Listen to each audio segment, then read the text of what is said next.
நான் நம்புகிறது அவராலே வரும். நான் நம்புகிற காரியத்தை கர்த்தர் நமக்கு வாய்க்க பண்ணி தருகிற நல்ல தெய்வமாக இருக்கிறார். நிச்சயமாகவே நம்முடைய மன விருப்பங்களை ஆண்டவர் நிறைவேற்றுகிறவர். சங்கீதம் 20 அதனுடைய 4வது வசனம் சொல்கிறது, அவர் உன் மன விருப்பத்தின்படி உனக்கு தந்தருளி உன் ஆலோசனைகளை எல்லாம் நிறைவேற்றுவாராக என்று சொல்லப்பட்டிருக்கிறது. அவர் நம்முடைய மன விருப்பங்களை எல்லாம் நிறைவேற்றுகிற நல்ல தெய்வம். சில வேளைகளில் நம் வாழ்கிற இந்த உலகபுரமான வாழ்க்கையில் நம்முடைய எதிராளியாக இருக்கிறவன் சில கஷ்டங்களை, சில உபத்திரவங்களை, சில எதிர்ப்புகளை நம்முடைய வாழ்க்கையில் சில நேரங்களில் அவன் கொண்டு வருவது உண்டு. அந்த எதிர்ப்புகளின் மத்தியிலேயும் தேவன் நம்முடைய விருப்பத்தை நிறைவேற்றுகிறவர். வசனம் சொல்லுது, நான் சத்துருக்களுடைய இஷ்டத்திற்கு நான் உங்களை விட்டு கொடேன் என்று ஆண்டவர் வாக்கு பண்ணியிருக்கிறார்.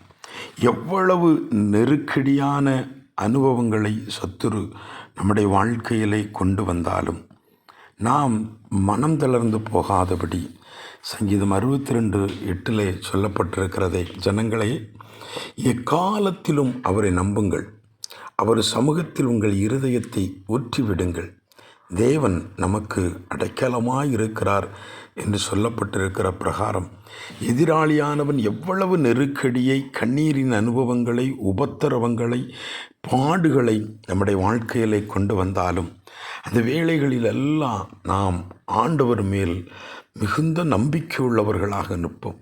இந்த நெருக்கங்களை எல்லாம் கர்த்தர் எனக்கு மாற்றி என்னை அவர் ஆசீர்வதிப்பார், என் விருப்பத்தின்படி என்னை நடத்துவார் என்று சொல்லுகிற நம்பிக்கையோடு கர்த்தரிடத்தில் இருப்போம்.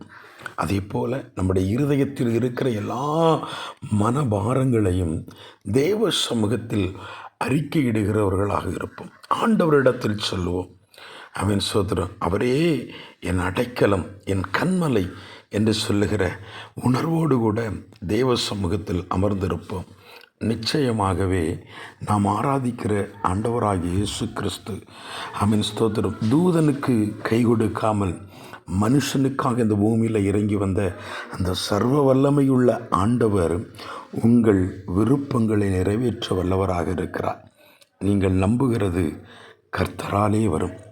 இன்றைக்கும் இந்த வார்த்தையினால் தேவன் உங்களை வாழ்த்தி ஆசீர்வதிப்பாராக என்று வாழ்த்துகிறேன். ஆமென்.